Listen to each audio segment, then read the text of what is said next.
Well, good morning everybody, and welcome to another sunny, warm Yorkshire day. Just while I've got 5 minutes, I wanted to say thank you to HS Agricultural for his shout out the other week, and for all you guys who've subscribed to me afterwards. So yes, thank you very much appreciated, and hopefully I shall get some more videos out this year of working away, doing grass, maybe some straw work. Yeah, we'll see how it goes. But while I've got time, I thought we might as well have a quick look at the old girl herself. So I bought this MB trac last year, back end of last year, November time, after selling 2 Unimogs off. Bit of an upgrade for me, bit slower than the Mogs, but more power out of her. She's original condition and pretty good as well. I think she's been stored inside most of her life. Unfortunately now I've got no storage, she's starting to show the signs of being set out. She's fairly wide, fairly big rig, standard 125 horse from factory, but fairly sure somebody's played with the governors on her. So she'll be tuned up a little bit, but we haven't had another dyno, so I'm not exactly sure, but hoping for 130, 140 horse out of it quite happily. She's an OM352A engine in her. That's a straight 6-cylinder turbocharged engine. Under the hood, there she is. No particular electronics on them, quite standard engines for 1989.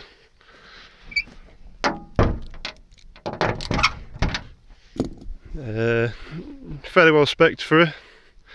Obviously front linkage, Cat 2's front linkage on her, with PTO on the right, on my right. On the left hand side we've got 2 banks of spools, one of which is for the front linkage. Quick round to the back. She's actually on a Cat 3 linkage at the back. Apparently there's an option to have either Cat 3s or Cat 2s. We've also got 3 banks of spools in the middle, with trailer air brakes on this left hand side, which is synonymous with MB tracs and Unimogs. We've got pickup and clevis hitch in one down at the bottom. Lift on the rear linkage is just over 5 tons, so she's a good heavy weight lifter. She is drum brakes all round,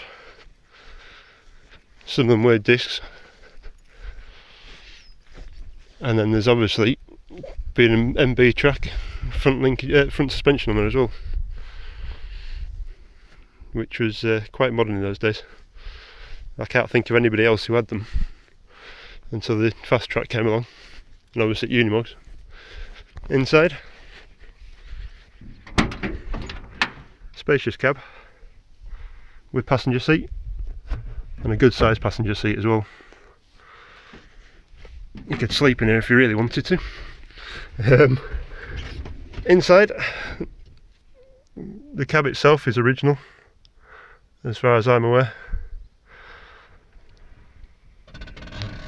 She also has, unusually for MB tracs, a full opening rear window. Usually had a slide window. Go around to the control panels. Left hand side we have air that's in your tank, temperature, your engine, fuel gauge and oil. Right hand side you've got your hour meters, which isn't right, revs at the top and speed at the bottom. Right hand side also has the handbrake, which is air handbrake on it, like a wagon. Right hand side is your stop, your start and your hand throttle in one. Onto your key start and your lights. And then left hand side you have air actuated PTO on her, with your windscreen wash and your wipers down here, and your hazard lights with your indicator. On the right hand side you have forward reverse lever, And then you have a 7-speed gearbox, which has an air splitter a bit like a wagon, so you go from 1 to 4 through an air gate into 5, 6, 7. Also have rear linkage and your 3 spools. The front linkage is on that spool at the moment, but you can obviously lock it off to give you rear spools as well. Then we have high and low, or tortoise and hare. You have PTO, which is front and rear PTO only, so you could have rear PTO only, front PTO only, or both.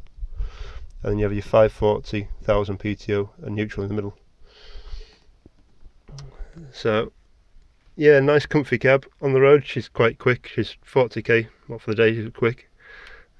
She's been de-restricted, so she'll have a few more revs out of her, so I can get her up to 45 flat out now. And then there's another gear to go as well, if I decide to open that up or not, we'll see. Ride wise, yes, a lot more comfy than a standard tractor. No weights on the front, and she's smooth on the road, which is also helped by the fact that she's equal size tyres. So yeah, she's comfy, nice. If you ever get a chance to have a go in one, I'd say have a go, just see what you think. On the parts side, there's quite a few of them still, you can get hold of parts.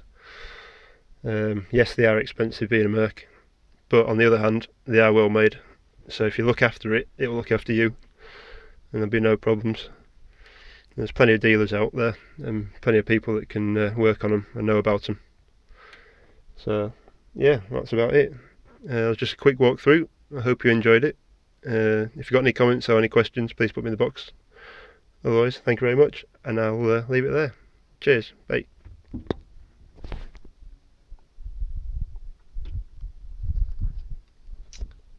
Alright, even I couldn't leave that there.